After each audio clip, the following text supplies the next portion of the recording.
Watch this vidcast, or I'll gouge your eyes out. Welcome back, horror hounds, to Ghostman and Rivera's Horror Show Podcast. I am Mike Ghostman Pickle. And I'm James Rivera. Today we are going to be counting down the list of our top 20 horror films of the 2010s. So this is our top 20 of the decade with honorable mentions. Yep. This 2010 to 2019. This is going to be a long podcast. We're actually only going to be doing 20 through 11 and 10 honorable mentions this week. Next week we will be revealing our top 10 with 10 more honorable mentions. This was actually a very difficult list to put together. Probably my favorite decade of horror since the 1980s. And I have a list of 137 movies. My criteria is slightly different from this list. Normally, I like to make my list purely subjective, which it all is anyway. This time, I think I'm being 60% objective and about 40% objective, somewhere between what are my favorites and what are the actual best horror movies of the 2010s. My favorites take precedent, but it is a factor how good of a movie it is and how well made it is. We are going to now give you our 10 honorable mentions apiece. You want to kick it off, Michael? My first honorable mention is one that we just got through talking about for the best of 2019, which is One Cut of the Dead. It's actually made in 2017, but it did the festival circuit and was a big hit in the festivals. And then finally came to us in 2019. I can't believe it's not a little higher, but there's a lot of great movies in this decade. My first honorable mention is from Japan, directed and co-written by Shinichiro Ueda. My next honorable mention is Tusk, written and directed by Kevin Smith, and I'm actually going to cheat and add Red State in here too. Both of those thought were equally as good. Tusk is a little bit better. Both have the great Michael Parks. I loved when Kevin Smith got serious for those two movies. My next honorable mention is Baskin, directed by Ken Evernall. It's a film from Turkey about a group of cops who stumble upon a black mass in progress in an abandoned building and get their asses handed to them. My next honorable mention is The Loved Ones, written and directed by Sean Byrne. This is from Australia. Robin McLeavy, in a great performance, plays a girl who's turned down by the guy she asked to the prom, so she plots revenge in the form of torture. Probably one of the best, if not the best, torture movie I've ever seen. And then my next honorable mention is Gerald's Game from 2017, directed and co-written by Mike Flanagan. Based on a Stephen King story, Carla Gugino plays a woman who is cuffed to a bed while playing sex games with her husband, and he dies on top of her, trapping her. My next honorable mention is Paranormal Activity 2 from 2010, directed by Todd Williams. The sister of Katie from the first film and her family are plagued by the same spirits that killed Katie and Mika. And the family dynamic, including the dog and the baby, make it even scarier than the first, I think. My next honorable mention, I can't believe this is just in my honorable mentions, is Midsommar in 2019, written and directed by Ari Aster. It's an excellent follow-up to Hereditary, which is it's not as scary. Ari Aster went for something different and unnerving and playing with your emotions rather than scary. Great breakout performance by Florence Pugh. My next honorable mention is another really solid film, The Autopsy of Jane Doe from 2016, directed by Andre Overdahl, who did Troll Hunter and Scary Stories to Tell in the Dark last year. Excellent performances by Brian Cox and Emil Hirsch, who play father and son, morticians who are pulled into a dark supernatural mystery while trying to identify the body of a young woman. The next one's another really solid film. This is The Eyes of My Mother, written and directed by Nicholas Pesky, who went on to do the Grudge remake this year. It's a standout performance from Kika Magalhaes, who plays a lonely young woman who's consumed by her darkest desires after tragedy strikes in her quiet country life. Portuguese is spoken in it, but it's an American film. So my final honorable mention that I'm going to say today is Satanic Panic from 2019, directed by Chelsea Stardust and written by Grady Hendrix. This is a star-making performance by Haley Griffith, who plays a pizza delivery girl who has to fight for her tips and her life when she delivers a pizza to high society Satanists. It's hilarious with a great supporting cast, including Rebecca Romijn and Jerry O'Connell, and also good performances by Jordan Ladd, Ruby Modine, and Arden Mirren. So my first honorable mention is Scream 4 from 2011. It's not the best of the Scream franchise, but it is a good example of a series that I love. and it has a special place in my heart as Wes Craven's last film. Another one of my honorable mentions is The Killing of a Sacred Deer from the Greek director Yorgos Lanthimos. In this one, Dr. Stephen Murphy is a renowned cardiovascular surgeon who presides over a spotless household with his wife and 2 children. Lurking at the margins of his idyllic suburban existence is Martin, a fatherless teen who insinuates himself into the doctor's life in gradually unsettling ways. This is a very unique horror film that's hard to put your finger on, and upon multiple viewings, my appreciation for it has gone up. My next honorable mention is Incident in a Ghostland from director Pascal Laugier. This one was a very shockingly brutal film, one that had a lot of really good twists, and one that's really hard to predict, and it'll probably tug at your heart if you see this one. It's a very brutal, very unsparing movie. My next honorable mention is actually Creep 2 from director Patrick Brice. I'm a big fan of the original Creep, which I actually prefer to this one. Spoiler alert for my list. But I do love this film a lot. I think it's a great continuation. It changes the dynamic from the first film. I love Mark Duplass's performance as Joseph, one of the best and most realistic of modern horror killers. My next honorable mention is 1922, directed by Zach Hilditch. This Stephen King adaptation was one of the best Stephen King films to come around in a long time. It was awesome. We got this the same year as The Great Gerald's Game. In this one, a simple yet proud rancher conspires to murder his wife for financial gain, convincing his teenage son to participate. The film is extremely well directed, but really makes it is the story itself. This is a very powerful, one of the most thoughtful and insightful stories to come out of the horror genre in recent years. My next honorable mention is the great French cannibal film Raw. Oh, yeah. This is not like most cannibal films, like something like The Green Inferno or Cannibal Holocaust or Cannibal Ferox. The cannibalism isn't as outright where you see a bunch of people being slaughtered. It's a little bit more gradual, about a woman's gradual descent, a vegan's descent into eating meat. I think the fact that it's a more minimal cannibal movie makes the gore that much more effective, because it's the small things, the nibbling at fingers, the ripping off parts of the skin, that creep me out a little bit more than seeing people eaten wholesale. Yeah. My next honorable mention is Don't Breathe. That is from the great director Fede Alvarez. It's gritty, it's grimy, it's very intense, and it has one of the most disgustingly shocking scenes in any recent horror movie. And it represented a great leap forward for director Fede Alvarez. I'm still waiting for him to make another movie. My next honorable mention is Train to Busan, the great South Korean zombie thriller film from Yeon Sang-ho.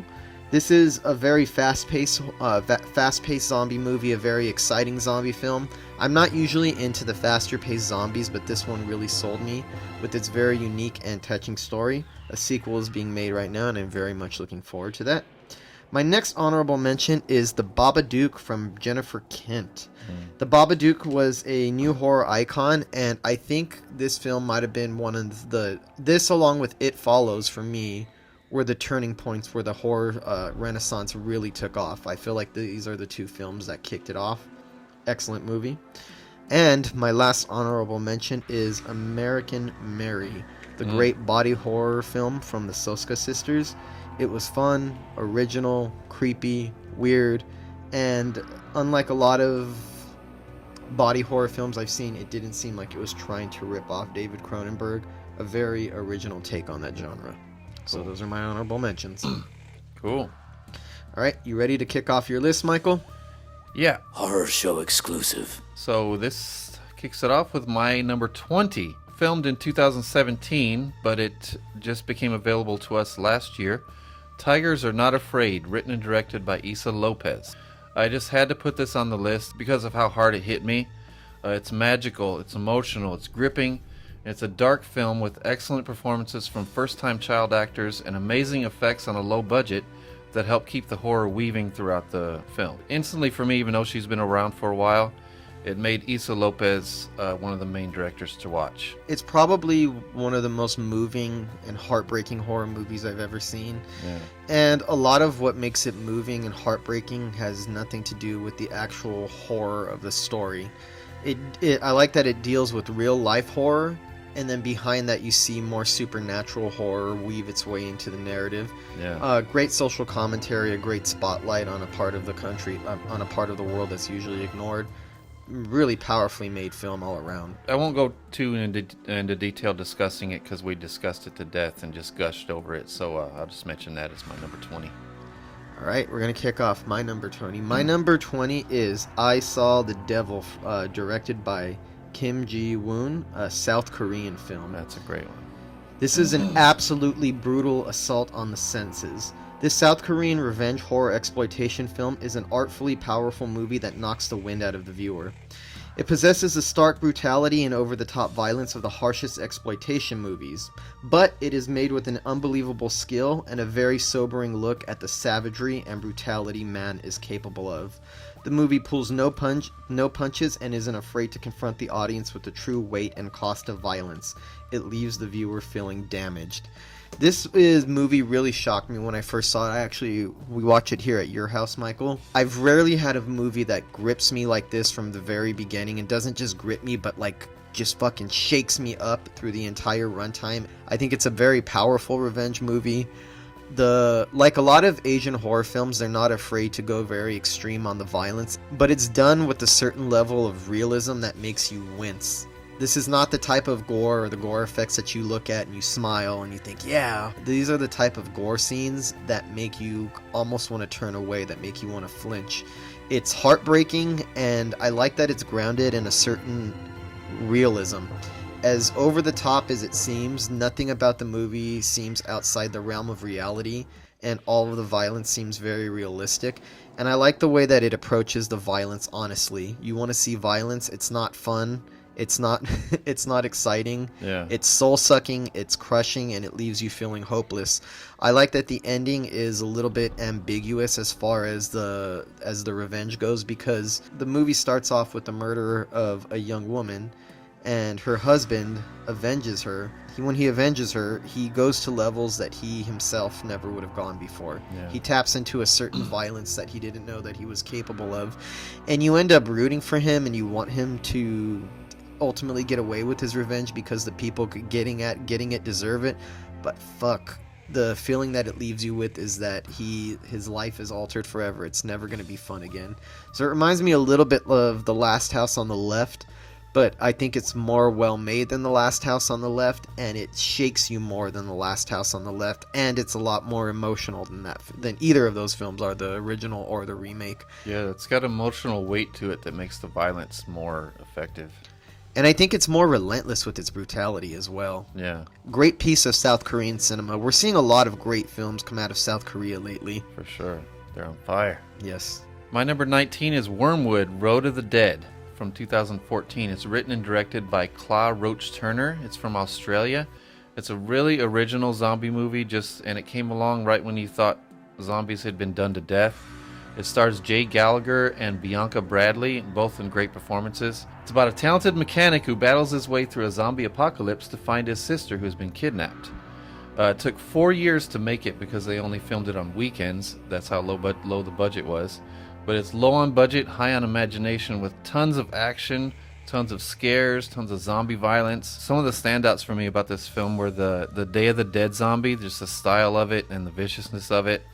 The doctor experimenting on the zombies, the almost non-stop stylized action, the sincere performances when this batshit world is around them, a fresh story and a fresh execution, awesome practical gore with well-designed zombies all the way across. It's just a really exciting, fast-paced movie, a lot of action, a lot of zombies, a lot of gore, and a lot of style in this one that made it a really exciting zombie movie and brought us something new to a subgenre that we'd seen beaten to death. It never ceases to amaze me how many times this zombie subgenre can be reinvented. Yeah.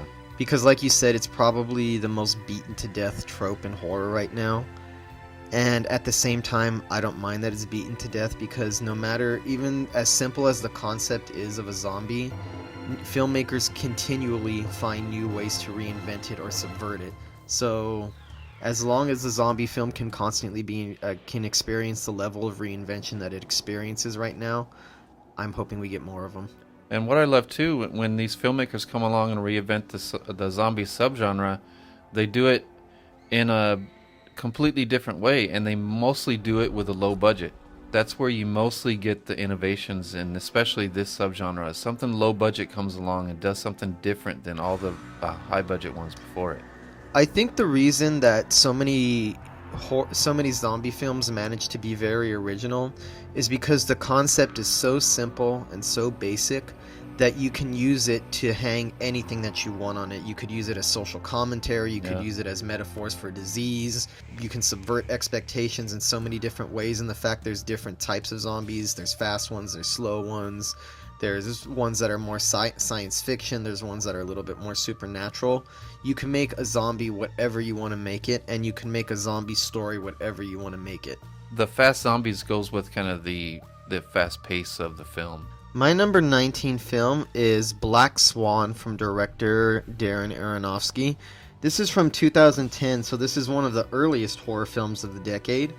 The synopsis goes as this: a journey through the psyche of a young ballerina whose starring role as the duplicitous Swan Queen turns out to be a part for which she becomes frighteningly perfect. I think Natalie Portman gives an amazing performance, probably the best performance of her career. Yeah. I like the unsettling mixture of gritty realism and surrealism, and the way that it throws the viewer off balance.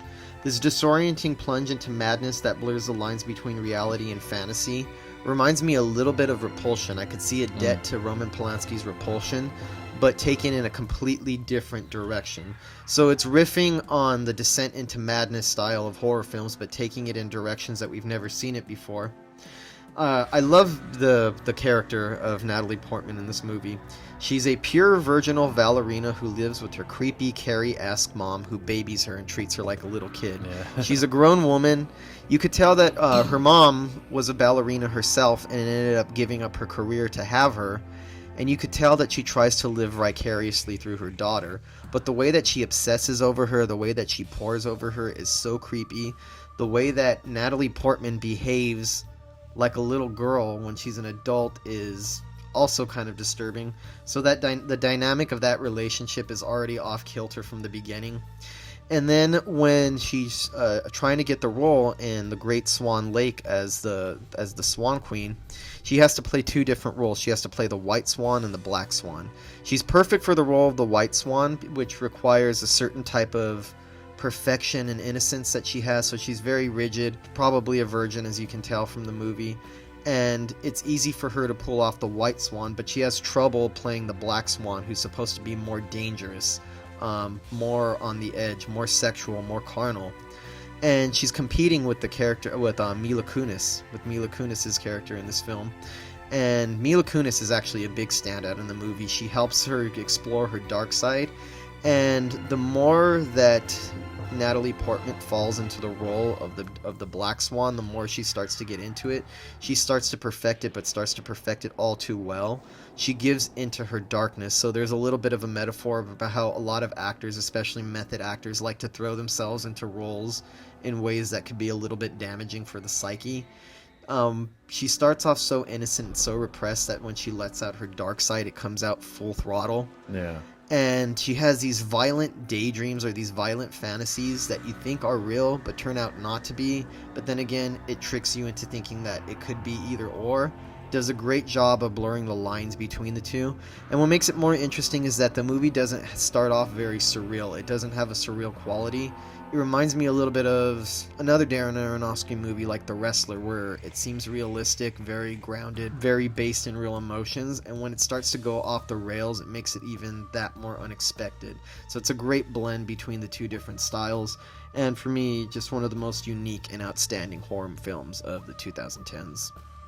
Yeah, and one particular scene between Natalie Portman and Mila Kunis. Holy crap. Really impressive CGI in that one. You could barely tell it was CGI. Where it's the just amazing dancing, where I was just in awe when I watched it, and I could not see that there was CGI in there. It looked like Natalie Portman dancing, and I thought, holy shit, how long did she train for that? But turns out it was a professional. dancer. It's weird because the CGI has the effect that stop motion animation does. That's what I thought it was, something practical. Yeah. So when I found out it was CGI, I was pretty taken aback by that. That's the best use of CGI right there, when you don't notice it. Hi, I'm Elliot. You're listening to Ghostman and Rivera's Horror Show Podcast. All right, that brings us to my number 18. Mine is a sequel, The Collection from 2012. It's a sequel to The Collector. This one is also directed and co-written by Marcus Dunstan, and it's also co-written by Patrick Melton. And they both wrote both movies, The Collector and The Collection. And they also both wrote Feast 1 through 3, Saw 4, 5, and 6. This is another great performance by Josh Stewart in the main role. After escaping the Collector in the first film, the would-be burglar is kidnapped from the hospital by mercenaries who work for the father of one of the victims, and he is forced to track the killer to his lair that is full of booby traps, weapons, dogs, and a bunch of other shit. We're now in the killer's lair instead of a house, so things get definitely more insane and stylized. While the first one was very grounded and a slow burn and very realistic, this one was just the opposite. And I've said it a couple times on the podcast before, I love when directors do a sequel to their own film and they go in a completely different direction, a completely different tone, and especially one like this that uses the same characters, the same killer, but now you go from the victim's house to the killer's lair, so you get to see a lot of really cool creative kills. You get a lot of unexpected action, especially after seeing the first one. Very colorful while still being dark and brutal. And the moment when the killer comes out with guns and dogs is just batshit insane. I did not expect that. This movie actually has a few kind of shocking moments like that kind of jar you. So that's why I love The Collection and why it's at my number 18 for the 2010s. My number 18 film is Red State from Kevin Smith, a film that was on your honorable mentions. Cool. While I actually really do like Tusk, I've always preferred this film a little bit. Set in middle America, a group of teens receive an online invitation for sex, though they soon encounter Christian fundamentalists with a much more sinister agenda. I like this because I've always been a fan of Kevin Smith and a big fan of his comedies. I love Clerks, love Chasing Amy. I never expected this type of film to ever come from Kevin Smith. It has kind of a Tarantino-esque exploitation kick to it, but it doesn't feel like a Tarantino movie. What really makes the movie, though, are two particular performances. That of Michael Parks and Melissa Leo. Michael Parks as the preacher who is kind of a send-up of Fred Phelps, the leader of the Westboro Baptist Church.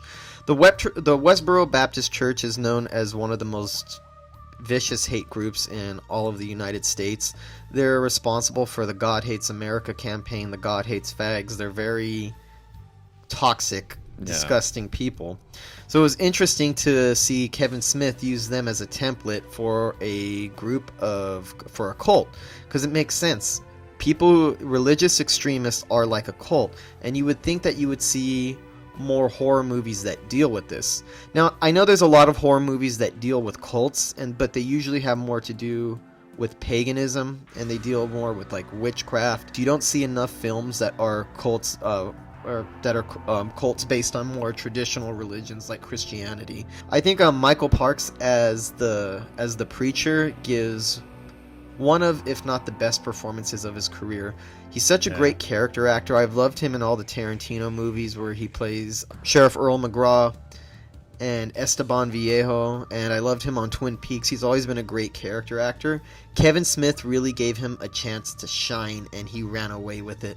Yeah, that writing was something else. Just a awesome, powerful script. The monologues that the preacher goes on when he's preaching to his congregation, which is mostly made up of his family members, are mesmerizing. Yeah. Kevin Smith really gave him a mouthful to work with, and he really has fun playing with the delivery, the dialogue, the way that he presents himself is very theatrical, kind of hypnotic. He pulls you in, but he's still a little bit terrifying too.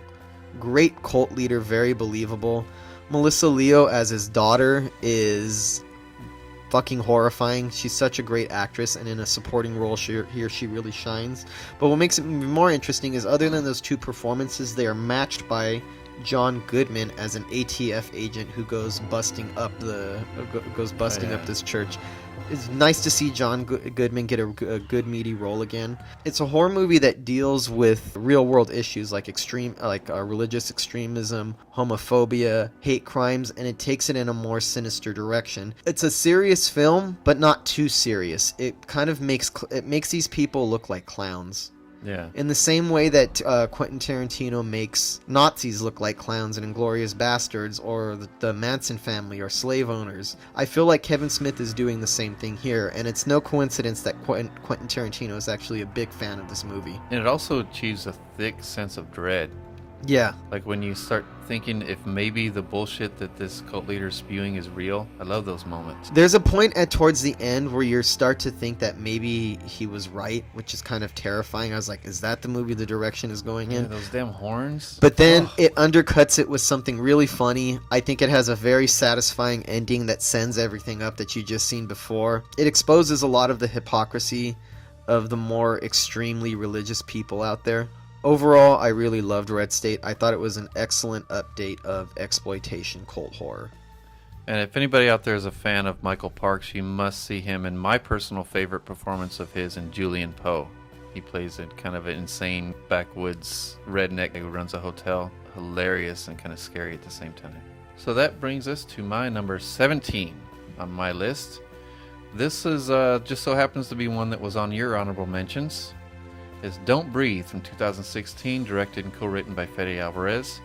Co-written by Rodo Sayagues, who co-wrote Evil Dead with Fede Alvarez, and he is directing Don't Breathe too. So this one is about three young thieves who think that breaking into the rundown house of an old blind man in Detroit is going to be an easy score, but they're plunged into a nightmare when the old man traps them inside and stalks them one by one. Jane Levy, wow. This is when she really arrived. Stephen Lang was great in it. We rediscover an excellent actor that's been around for a while. Daniel Zovato is a nice departure from his It Follows character with his cornrows. Expertly crafted in almost entirely one location. It's awesome night vision shots. It's got a great twist to it. You don't know whether to root for the villains or the victims. Love the turkey baster scene. I love the ending. You start out not liking Jane Levy's character at all. I love her character development, because throughout the film, as you see flashbacks to her life, you see it's a very natural character development. And then along with the character development comes these twists that make you kind of turn around your idea of what you thought she was, and you start rooting for her by the end. And it makes the ending that much more effective. I thought it was infinitely better than Evil Dead. All the promise that was in Evil Dead, I think, came to fruition in Don't Breathe. And I think this makes me excited for everything he does from now on, and I really hope he does more stuff like this, original stuff. He has a knack for inserting very shocking scenes into his films that really catch you off guard. The turkey baster scene in Don't Breathe is something that when I saw it with an audience, everybody had an extremely visceral reaction to that moment.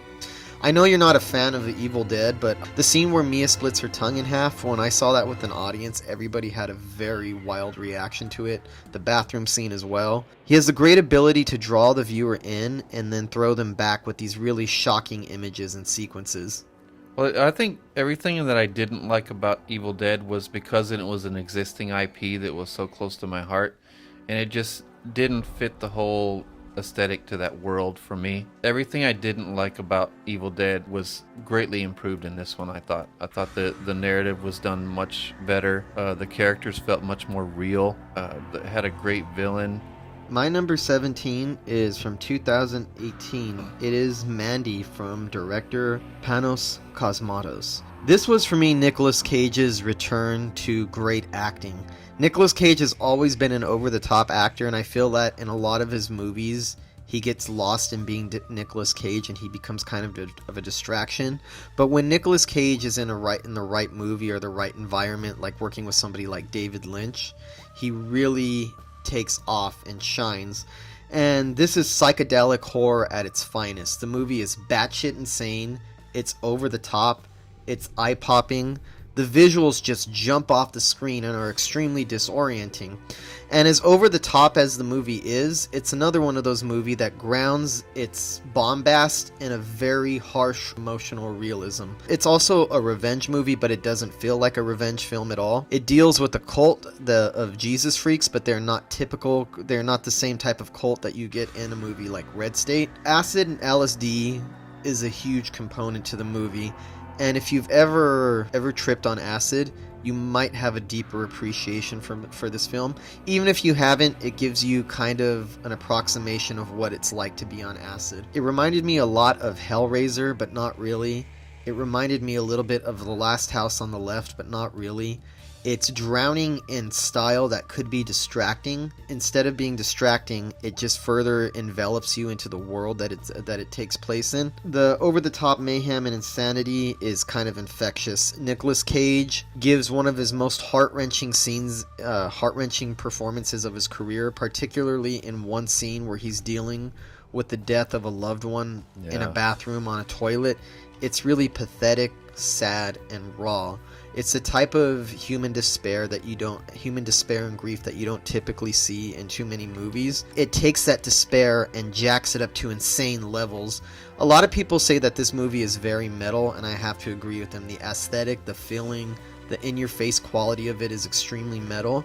And because what Nicolas Cage goes through is so extreme, when he starts getting into the more over-the-top elements of his performance, it's very believable. I think most actors would have trouble leading a film like this because they would probably get lost in the bombast and the visual excess and the insanity. You need somebody with the unhinged acting style of Nicolas Cage to meet the film at the same level. So Nicolas Cage really fulfills that role in this movie. It's really dazzling, extremely original, one of the most exciting horror movies to come out of the decade. Mandy. Definitely. I actually love Mandy. That's why it's my number 16. Really? One ahead of yours on my list. Since you just discussed it, I'll go through it quickly. Of course, as you said, it's Panos Cosmatos, and he did Beyond the Black Rainbow, which I tried watching it once. I didn't quite get into it. Didn't quite connect with me, but I am going to give it another try. Really quick about that film. I saw that one too. I like it to a certain extent, and I can appreciate a lot of the visual style and excess. It's a little too sedate for my taste, and I'm really drawn to surrealism and that type of trippiness, so that movie didn't really connect with me.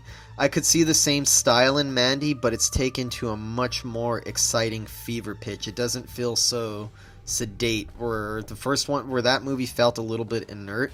That takes all of the psychedelia and all of the surrealism and injects it with levels of adrenaline and energy that the original one doesn't have, and more realistic and more relatable emotions. So from the first film, you could see the talent, you could see the craft right there. Yeah. But it's Mandy where he takes that talent, he takes that style, he takes that level of craft, and it fuses it with something more exciting, something more potent, something that grabs the viewer much better than Beyond the Black Rainbow. So I actually understand your criticisms of that one.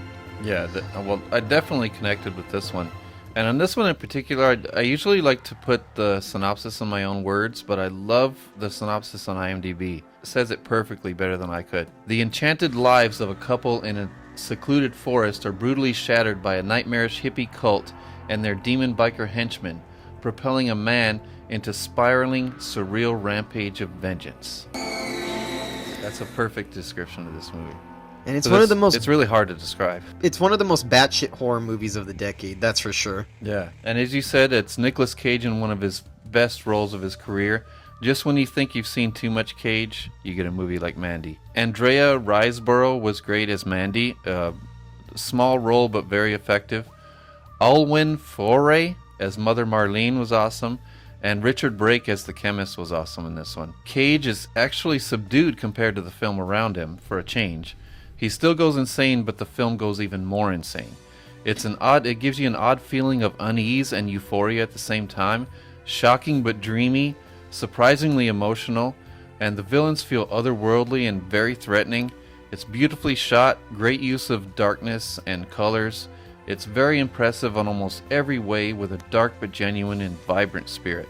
And it's a revenge tale, but it's still wholly original. You said that the villains are a little bit otherworldly. I think that's another reason that this film tackles the experience of psychedelics better than most horror movies, because the way that you experience the villains through Nicolas Cage's eyes, or the way that you might experience a cult of people who are trying to kill you, if you are on acid. So there's a certain heightened level whenever they enter the frames of the movie. And that's why I can't tell if some of the visuals of the way that this cult looks reminds me a little bit of Hellraiser. Yeah. Though not most of the time. The leader is somebody who just looks like Jesus. Yeah. Looks pretty normal. So I wonder if that's just the acid elements kicking into the story. Yeah, are the visuals naturally being enhanced by the acid, or is that really the kind of world this is? I think it's the former. I don't think that's the way that the world is, but it sells you enough. That's the way that the world is. So it gives you the experience. So this is one of those movies that's pure sensation from start to finish, and it is a true experience. It's not a movie that you just watch passively. It's a movie that envelops you in a certain type of style that I personally find intoxicating. Listen to this podcast, or I'll gut you. My number 16 movie is The Eyes of My Mother from director Nicholas Pesci. Or Pesky, I hope I'm saying that right. Beautiful and haunting black and white imagery, wonderfully grotesque and psychologically unnerving. Kika Magalhaes is both sympathetic and terrifying, a completely believable, damaged, but human monster. The synopsis is this. A young, lonely woman is consumed by her deepest and darkest desires after tragedy strikes her quiet country life. I think this is a very psychologically fascinating film, because it's about a young girl and her family are immigrants, and they come to this country, and they live on a farm. And from a young age, the mother teaches the daughter how to slaughter animals, and all the scenes of her learning how to slaughter animals have a very queasy feel to it. And the fact that it's black and white doesn't make it feel any less uneasy. In fact, it gives the scenes a more austere quality, a more lonely, forlorn quality. And it's fascinating to watch because at least when I watch it, I always wonder, I'm like, what kind of effect would that have on a child to be watching living things being slaughtered and killed on a regular basis, and to actually take part in it as well. Yeah. One day on the farm, a man approaches them, and the mom unwisely lets him in the house, and he ends up killing her in the bathtub. The father walks in on this, and in a fit of rage, he attacks this man, and instead of killing him, he takes his eyeballs out and removes his vocal cords. Shut your mouth or I'll rip your lips off. And they tie him up and keep him as something of a slave in the barn. He becomes the little girl's only friend, this monster that murdered her mother, and the only other human contact she has is really with her father. So you get to see the psychological damage it would be to experience death and slaughter on a regular basis, lose somebody close to you, and have only one source of human contact, the way that it would alienate a person, or the way that it would make it harder for them to fit into society. So when the father dies, you feel really bad for her, because she's in a situation that she has no control over. It's not her fault that she was raised the way that she did, and it's not her fault that she wasn't exposed to too many other human beings. And you get to see the effect it has on her. Throughout the movie, through the second half of the movie, it's mostly about her trying to reach out to other people, trying to find her own family, but because of her life experiences, she doesn't do it the right way, and all of her reaching out ends in some form of psychotic murder. Yeah. I really love the lead performance, because on the one hand, she's really scary and she's horrifying, but there's something strangely sympathetic and sad about her. You feel for her. You feel moved by her. Yeah, there's an innocence about her, even when she's killing. She doesn't seem to know the gravity of what she's doing. And I think that's what makes her more terrifying, is the fact that she's so innocent. You could tell she doesn't grasp the gravity of the situation. Yeah. And that makes you feel uneasy, because it's murder being carried off in a very childlike, casual, and almost indifferent fashion. And that is a little bit more disturbing than seeing a crime of passion. It's that lack of passion and the casual sociopathy that really gets under your skin. It's so beautifully shot, too. It's a very elegant film. It definitely has the feeling that art house films have, but I think the beauty of the images and the lonely quality of the black and white makes the gore scenes that much more stark and disturbing. And this movie goes to a lot of very interesting places throughout its runtime. I thought it was one of the most artful and engrossing horror films of the 2010s. And a great performance in the center of that. I love that director's style, and he did The Grudge, and it wasn't as good as Eyes of My Mother when we saw it, but it was really good. But everybody's hating it in the theater. We saw an advanced screening of it when it wasn't complete, so I'm curious to see what they did to it that's making people hate it so much, because it's not getting a lot of love at all. No, everybody I know keeps saying that it's awful, but I have to see it because we did see a different version than what was released to the public. My number 15 is It Follows, 2014, written and directed by David Robert Mitchell. After a young woman has casual sex in a car, she finds out that the guy passed a supernatural force onto her that slowly follows you day and night until it catches up to you and brutally kills you. It's a great ensemble cast in this one, led by Maika Monroe. It's also Keir Gilchrist, Olivia Luccardi, and Lily Seppi. It's a awesome little hangout movie with a unique ensemble cast. It's a killer score, synth score, and an effective concept. And the terror is achieved with very little gore or violence. And the levels of suspense and tension it achieves is just off the charts for me. And the climax is a bit on the corny side in the pool compared to the rest of the film, but still very effective climax and very fun. And I understand why some didn't like the ending, but it left me with an odd feeling that kind of fit the rest of the film. I love the style of it, the look of it, the hangout nature of it. I love how it was ambiguous, why you couldn't even tell what time period it was. Maybe it was the 90s, maybe it was later, maybe it was earlier. I like one of the things that I find interesting about It Follows. It seems to take place in its own universe, almost like a time warp. Yeah. It has a very retro feel with the synth score and the genre tropes that it's playing with, because it's very much a send up of the slasher subgenre. But a lot of it feels very modern at the same time, so it seems like it's stuck between two different eras, and I think that only adds to the otherworldliness of the movie. Yeah, and it's a great example of how you can go minimalist with the horror and still be very effective if you have the right music and the right direction.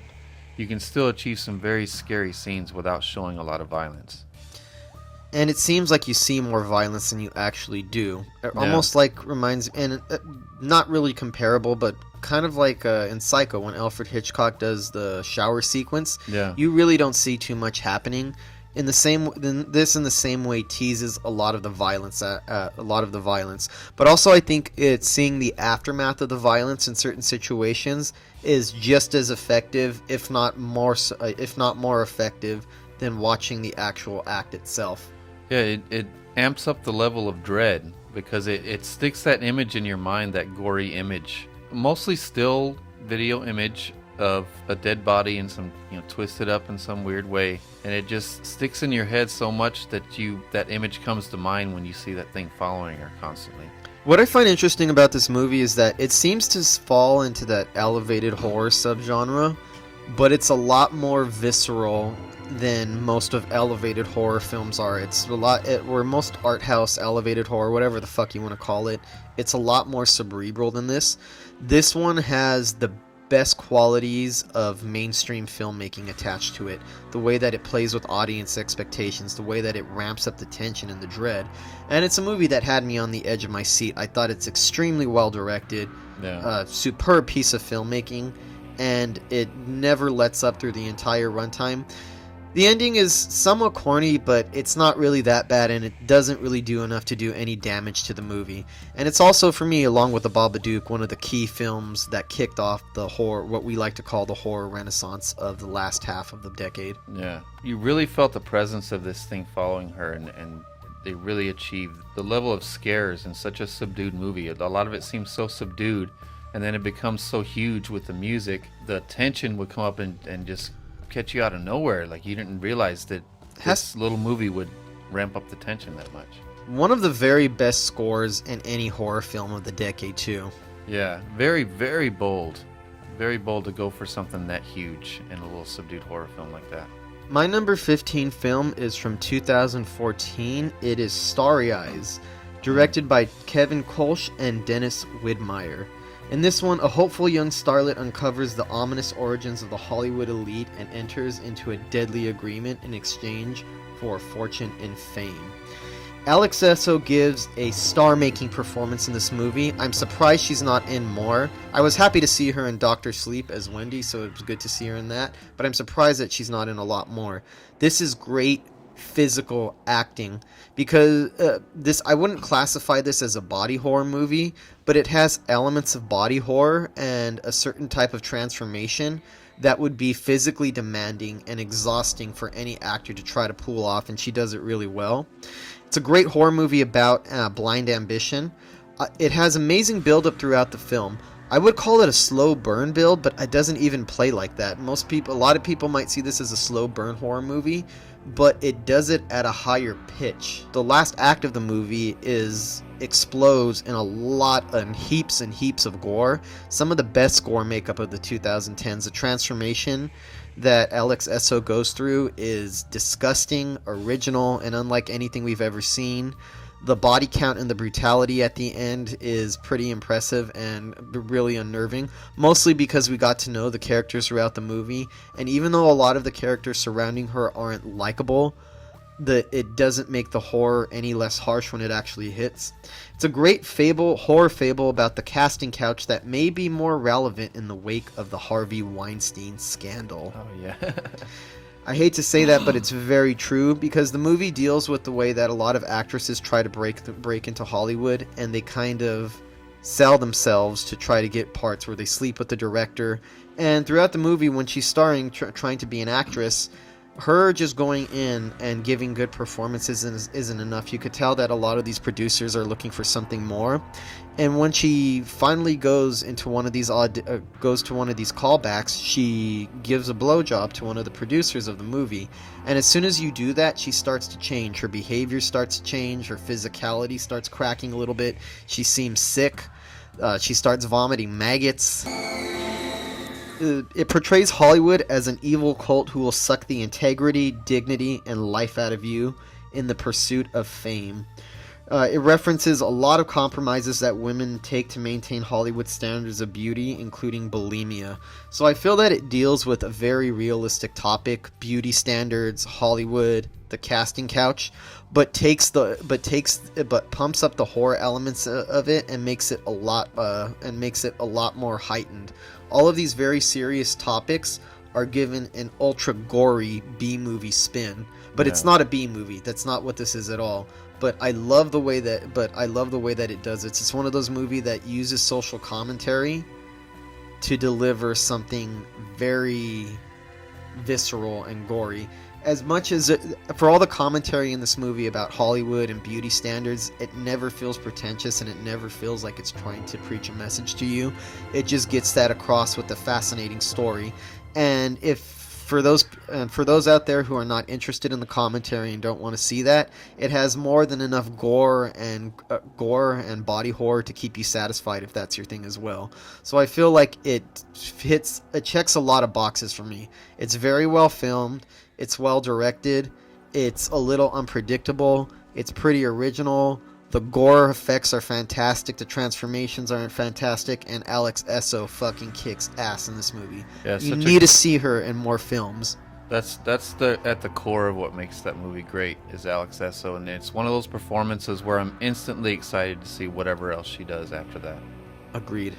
She was great as Wendy Torrance in Dr. Sleep. Shut up. That brings us to my number 14, which is You're Next from 2011 by a very talented writer-director team, director Adam Wingard and writer Simon Barrett.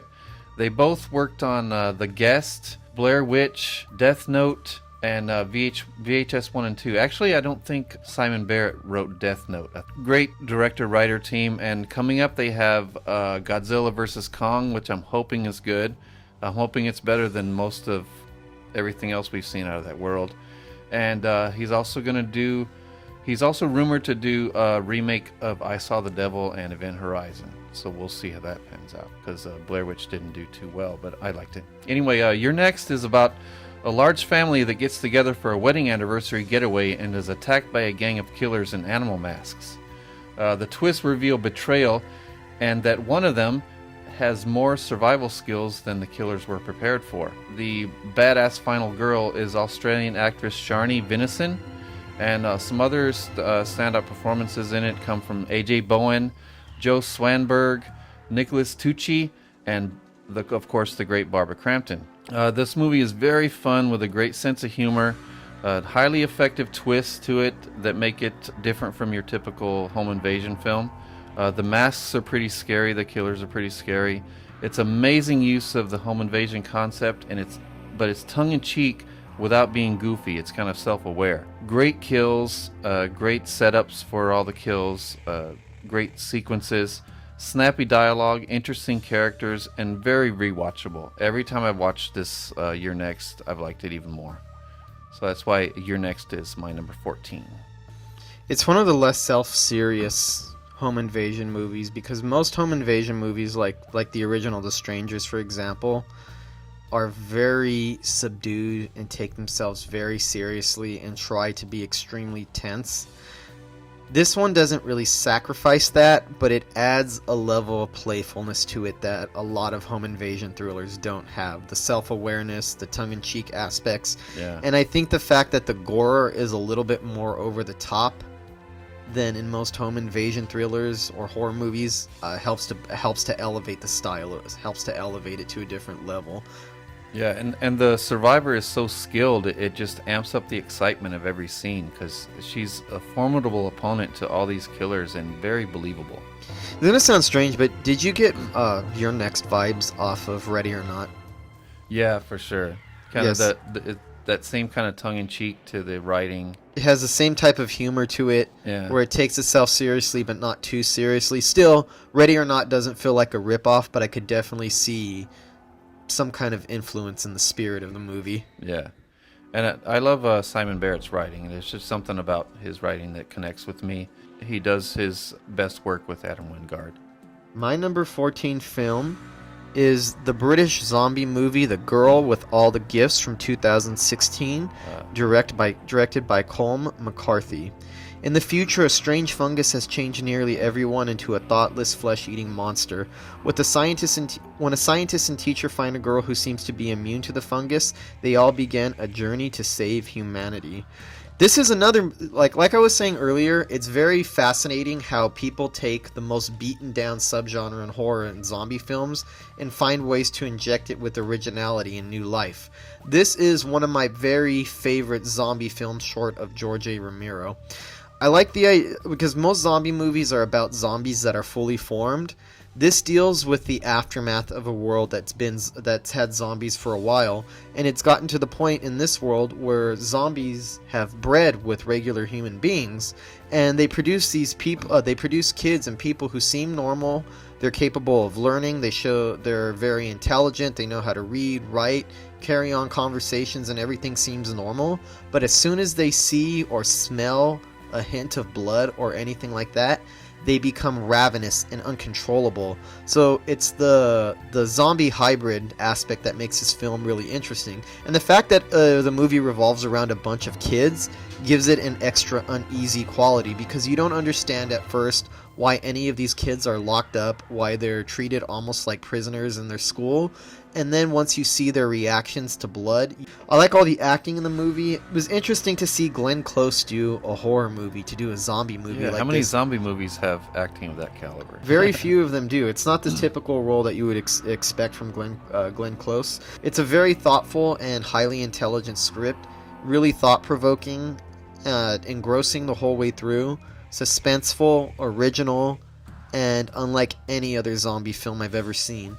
And for me, it is probably my favorite zombie film of the 2010s. I really think that no other zombie film had that level of originality that this one has. The way that it takes George A. Romero's type of commentary, but takes it into new directions. And I love that it expands the zombie mythology, where now we have zombies who can function as normal people. Yeah. That's something that you've never seen in a zombie movie. I would say this is not to give short shrift to One Cut of the Dead, which I loved, was one of my top 10 horror movies of last year. That one plays with the concepts of zombie movies more than the zombies themselves. Yeah, it's more of a play on what zombies are. This one is, since it takes itself a little bit more seriously, I see it as a more serious reinvention of zombie mythology than One Cut of the Dead, which is a great movie in its own right, and it's much more playful. But for my money, The Girl with All the Gifts was the zombie film of the 2010s. It's very polished and well filmed too. Yes, extremely so. Very high production value. High production value, but still crowd-pleasing at the same time. Yeah.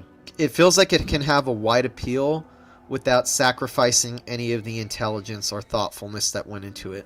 Listen to this podcast, or I'll make a jack-o'-lantern out of your best friend's head. My choice for number 13 is Adam Green's Frozen from 2010, right at the beginning of the decade. Excellent movie. Written and directed by Adam Green, it's about 3 skiers stranded on a chairlift over a long weekend and find out that trying to get down is worse than staying put and freezing to death. This was actually my top horror film of 2010, back when I worked for morehorror.com. And the 3 skiers are played by Shawn Ashmore, Emma Bell, and Kevin Zegers. And excellent performances by all of them. They really carry this movie. It's basically almost entirely 3 characters in one location, and it feels like the work of a master. I felt every line of dialogue. I felt every time they tried to escape. The wolves were awesome, and the script is just phenomenal. I just love every word of it. I think it's very well crafted. It holds your interest through the whole thing, even though you're in one location with 3 characters. It's just the right amount of suspense and a gripping survival story, drama, gore, and surprises. And the appearance of the wolves is even scarier and more exciting than you would think it would be. Adam Green should definitely do more films like this, because I think this is by far the best thing he's ever done. I think he'll be working the rest of his career to try to top this one, because I absolutely loved it. Frozen from 2010. It's a lot different from Hatchet. More Yeah. people are accustomed to the more over-the-top style slasher movies like Hatchet. I feel like this movie shows the full extent of his talent, that he can actually be given a script with a more realistic setting and a more realistic situation, and really sell you on the horror of it. Yeah, and to get 3 mostly unknown actors and give them something like this so they have to carry the movie through the whole thing. Not only just 3 characters, but in one location. And they make it very interesting through the entire thing. Any movie that uses so few characters in one location is a gamble, because you're gambling on your performers to be good enough to carry the movie, and you're gambling on the filmmaking to be able to etch out suspense without moving too much. This one achieves it in spades. An excellent sound design too. You really need a strong sound design to achieve something like this in one location, and just everything about it is very impressive for me. I love Frozen, that's why it's number 13. My number 13 is another movie from 2018. It is Luca Guadagnino's reimagining of Dario Argento's Suspiria. It's one of the best remakes ever made, and the best kind of remake. It pays tribute to the spirit of the original Suspiria without ever copying it at all. It uses the same delicate framework, where it's about a haunted German ballet, and it takes the same basic story and the same mythology, but in completely different directions. It's artistic without aping Dario Argento's style. All of the performances are mesmerizing, and I think this works better as a witch film than the original Suspiria does. I still prefer the original Suspiria to the remake, but this one is a better witch movie. It has great performances from Dakota Johnson and from Tilda Swinton. It's creepy, it's suspenseful, it's really well filmed. It has some of the best dancing sequences in any horror film. The original Suspiria didn't really take too much of advantage of the fact that it took place in a ballet school, and it didn't really put much emphasis on the dance itself. This movie puts more emphasis on the art of ballet, which gives it a completely different feeling. I love the physicality of all the ballet sequences in the movie. They don't feel like normal ballet sequences. They're much more physical. They have an element of danger to them, and they look like they hurt. This isn't like dainty ballerinas just going on their toes and making elegant moves. These are very sexual and stylized ballet dances, and you could also tell that they're witches when they're doing the dances. The ballets feel more like cult rituals than they do a typical dance routine or choreography. I think that's one area that Dario Argento could have capitalized on a lot better in the original, but chose not to. But that's what's great about this. It takes the same basic framework of Suspiria and chooses to emphasize different elements than the original one did. Has a really good soundtrack. Of course, it's never going to compete with the Goblin score of the original, but it doesn't try to. It was just, for me, one of the best horror films of 2018. Excellent movie. We've gushed about this on the podcast so many times, so I'm not going to talk too much about it, but it is one of the best horror films of the 2010s for me. And that scene is an instant classic where that ballerina is forced to dance by some supernatural force. The way that she twists her body into unnatural contortions, the fact that she pisses on herself, she starts vomiting, slamming up against the wall. How did they pull that off? I know it looks completely organic. You never see, it's completely seamless. You can't tell where it goes from real body to effect. I don't think it's CGI. No, I don't think so. It looks far too realistic to be CGI. It seems like they might have used some type of dummy in there or something like that. Yeah, but the way that the limbs kind of twist up, it looks natural and unnatural at the same time. So number 13, Suspiria. Listen to this podcast, or I'll gouge your eyes out. So my number 12 is one of my favorite directors of this decade, Mr. James Wan. His movie Insidious from right at the beginning of the decade, 2010, and written by the great Leigh Whannell, who I became more and more of a fan of after this one.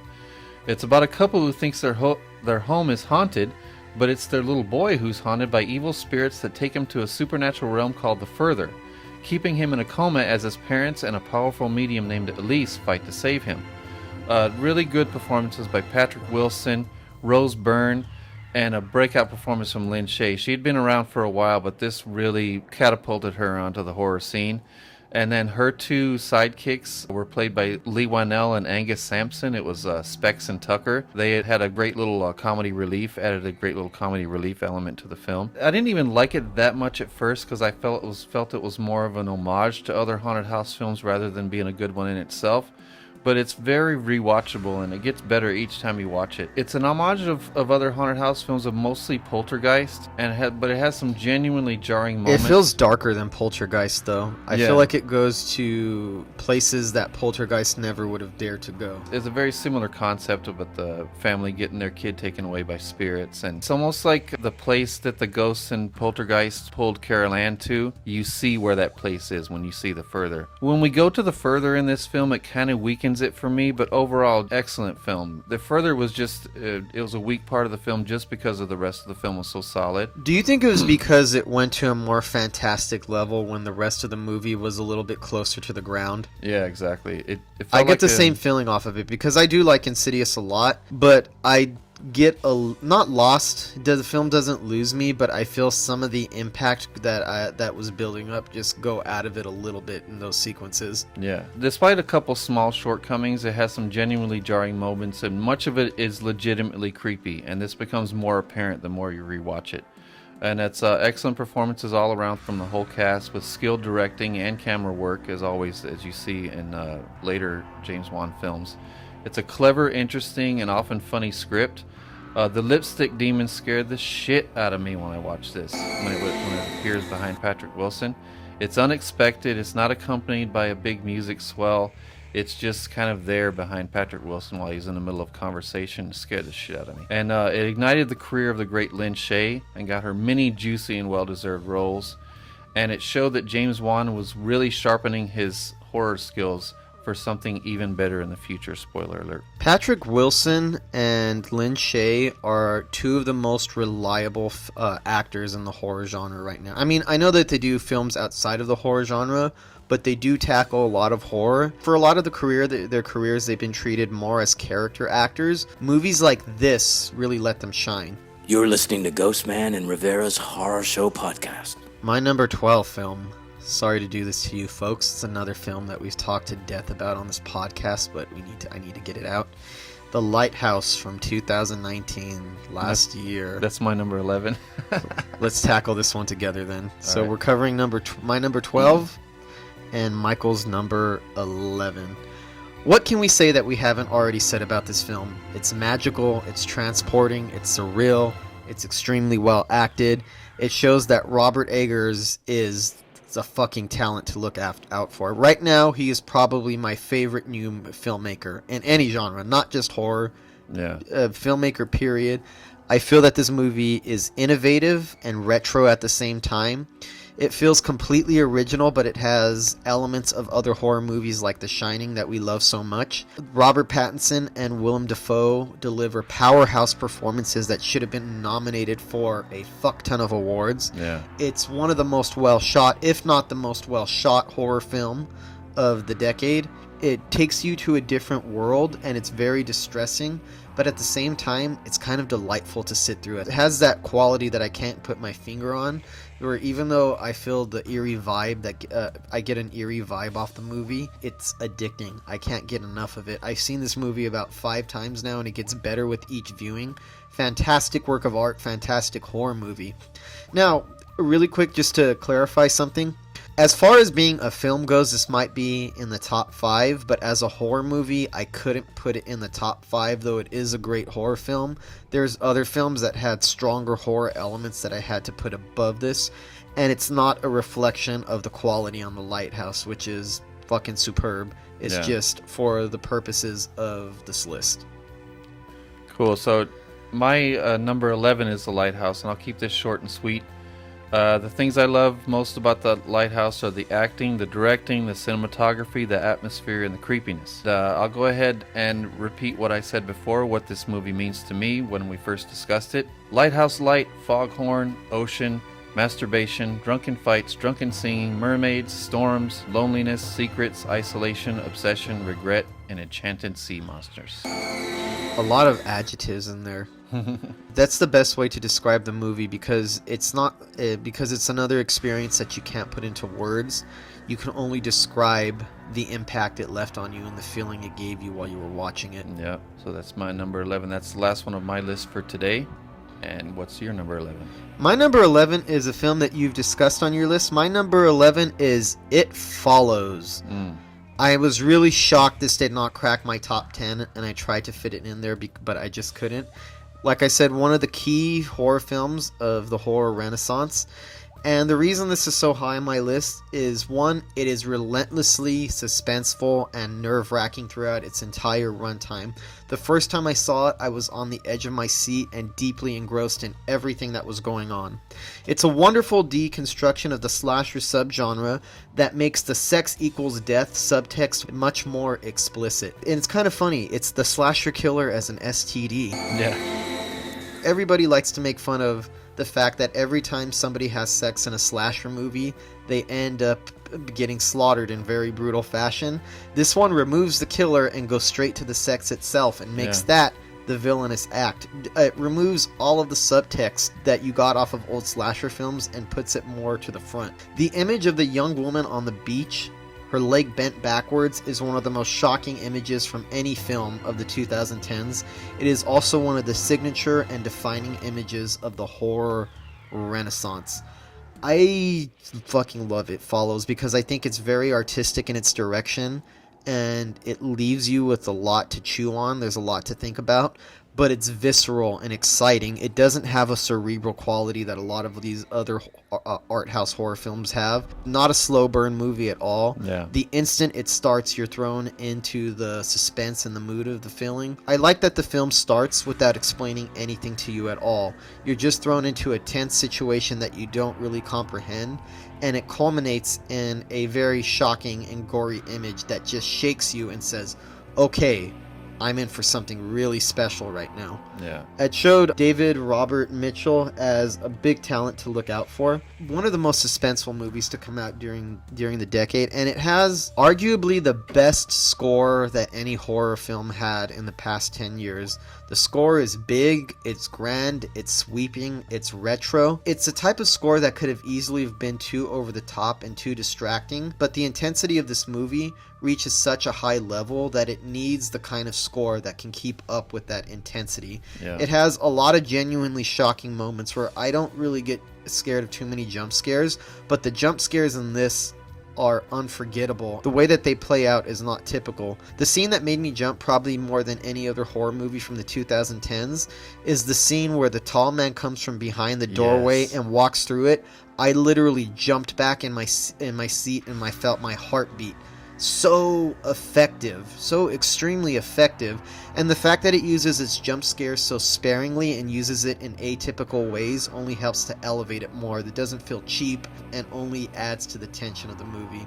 Every time there's a minor jump scare, it takes what was a movie that was already tense and turns it up another notch. As soon as the jump scare ends, because it was so unexpected in the way that it rattles you, you feel even more on edge than you were before. So the movie just builds different levels of suspense each time, and each jump scare only serves to jack that up. A lot of horror movies that rely too much on jump scares, the jump scares tend to deflate the tension. This one does the exact opposite.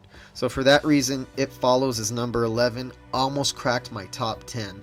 Cool. I love It Follows. I love when the score goes into that ticking kind of thing. Mm-hmm. And it kind of literally has a ratcheting effect to it where it ratchets up the tension, and it just so effective.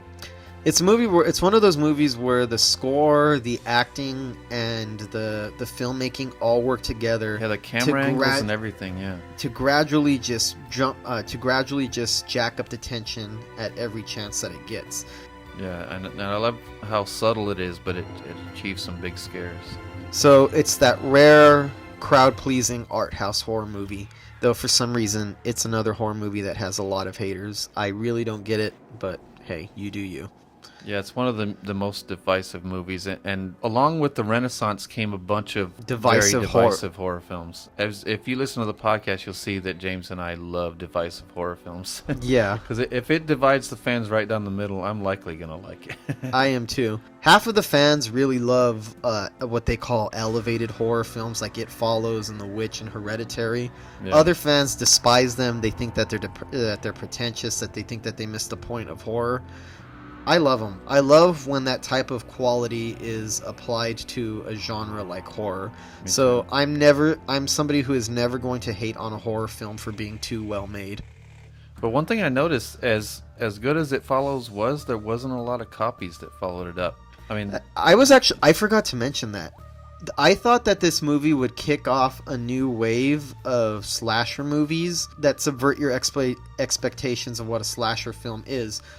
Shockingly, nothing really came in its wake, though it did kick off a more important phenomenon, which is the elevated horror films. One that has a few similarities to it is The Guest by Adam Wingard. That's kind of similar, and it also has Michael Monroe from It Follows. It has a similar vibe. That's the only time I've seen a similar vibe to It Follows, but it's nothing like it, though. It's a movie that's too hard to imitate. Yeah. Not many people would be able to pull off that level of suspense with such a simple concept like this one. And I like how it explores existential ideas the same way that Texas Chainsaw Massacre did, through just characters having mundane conversation. And in this one, it was the girl just reading her little compact reader. So they get to tackle some existential issues without actually doing it. And another big achievement of this movie, it made people casually walking down the street look sinister. Yeah. Which is something that's really hard to do.